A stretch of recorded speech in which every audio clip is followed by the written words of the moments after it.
I was I was sent to me on Twitter the other day. There was a post after last week's show where my husband and I sat down and talked about why marriage numbers are on the decline.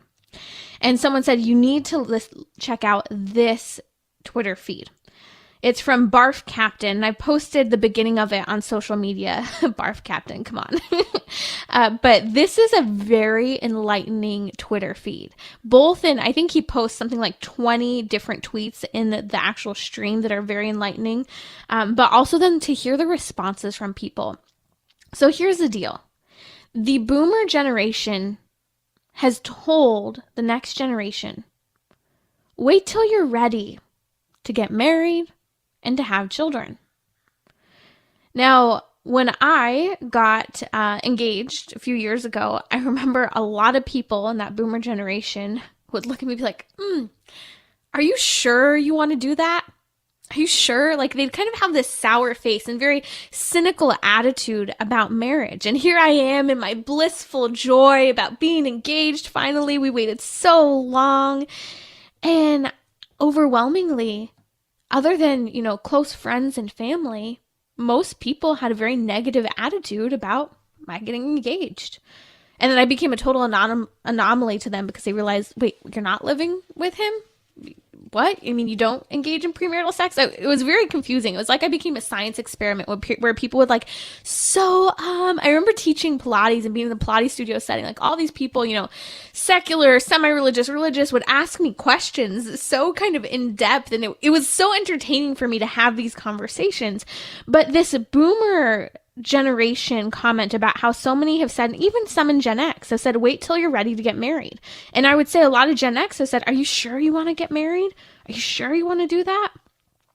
It's created a lot of confusion for people. And Barf Captain put up on Twitter an excellent feed on this. And he talked about so many great comments. One of those is that commonly the response is when someone is having a baby at a young age, even within the context of marriage, someone will go, she's so young. Her whole life was in front of her.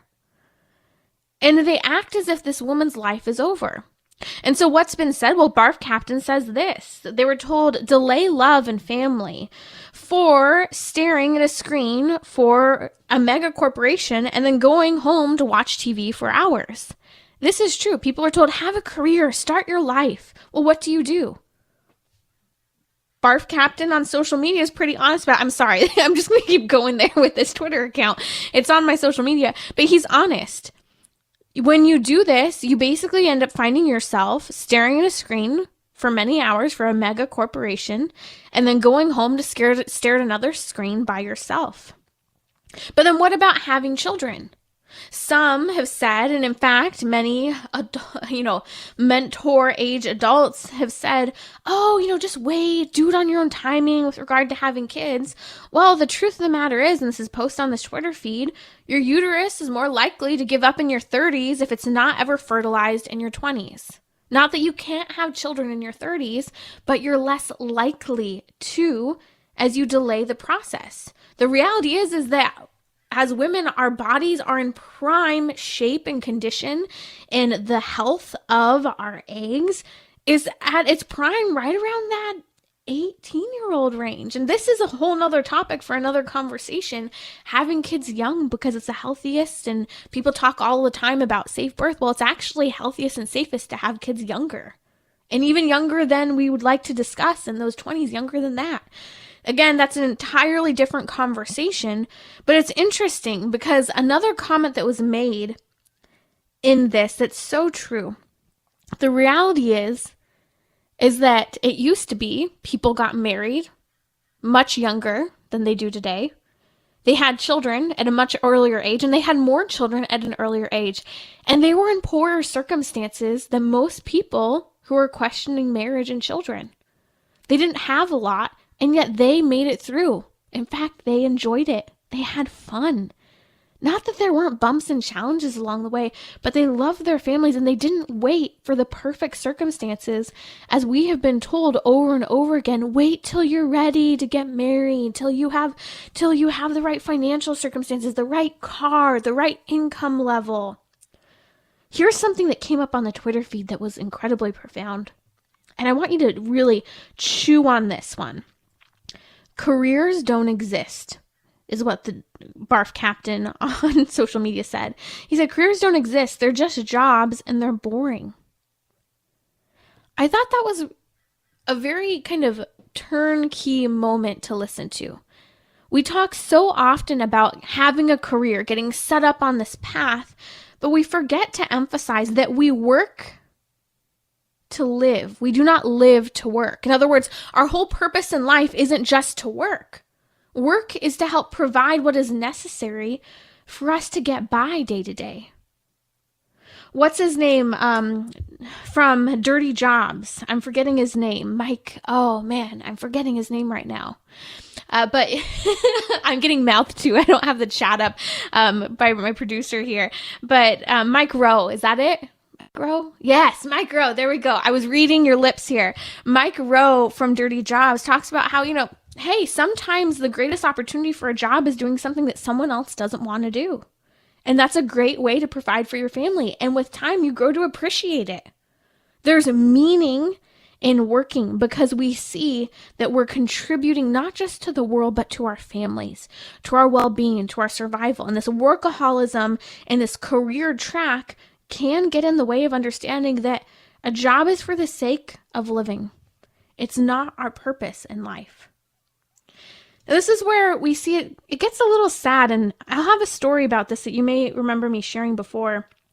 On the Twitter feed, it said, my generation barely has siblings or cousins to relate to. Our parents, quote, responsibility had 1 to 2 kids and, quote, responsibility chased career.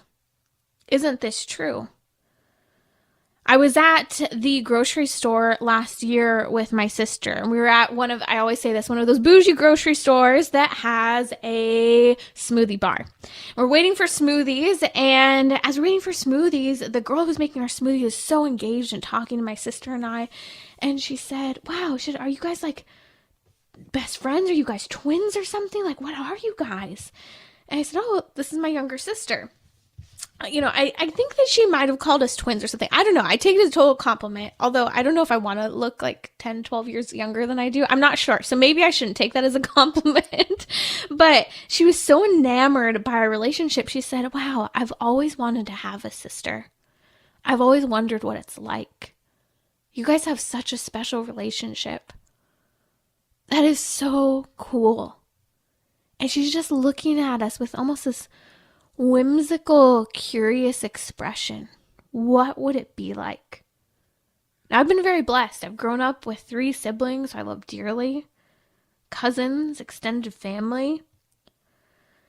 Yet, many people maybe have never had a sibling, don't even know their cousins if they have any. And what has stood out about this? Many people are longing and hungry like that girl at the juice counter at the grocery store for a good, strong, authentic relationship, friendship with someone else. And so we have a responsibility to understand that all of these things that some of the older generations have said about delaying marriage, waiting till it's right, hasn't really made them happier, nor has it made us happier. They're talking about loving their grand dogs, and they keep asking and harassing their kids about when they're going to have children. But in reality, their children aren't having children because they were told to wait till the timing is right and things are perfect. We're at a point where millennials are starting to turn 40 next year, and the marriage rates and fertility rates are low. We're seeing even lower rates for Gen Z that's just starting to come in to adulthood. So the question is, what next? I think that we have a few things we need to be honest about. Honest about the regret of lost family life, marriage, and children. Acknowledge the loneliness and the desire for children and family that is so prevalent in so many people's lives. We're seeing some of the biggest and most successful movie stars and media career people who are looking back and they're saying they regretted that they didn't have more children or any children at all. They long for that human connection and interaction. So what does this say? Career isn't everything. It's just a job. It's a lot of screen time. And as was said in this Twitter feed, it's a lot of screen time, staring time for your employer and not for yourself and your family. At what point are we going to shift our focus here of getting screen time and quality time with family over just getting to that point where we're a cog in the machine of a mundane reality that doesn't ultimately bring true happiness? Connections, community, communion with others, self-sacrifice brings happiness. People got married, again, I'm going to say this again, it's important to say, people got married younger and in poorer circumstances for the history of the world, living on the ground, and they were fine. We've got to adjust our way of living.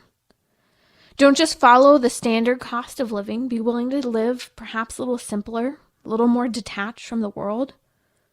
Kids need their parents, and adults need relationships, both with spouses, extended family, and children.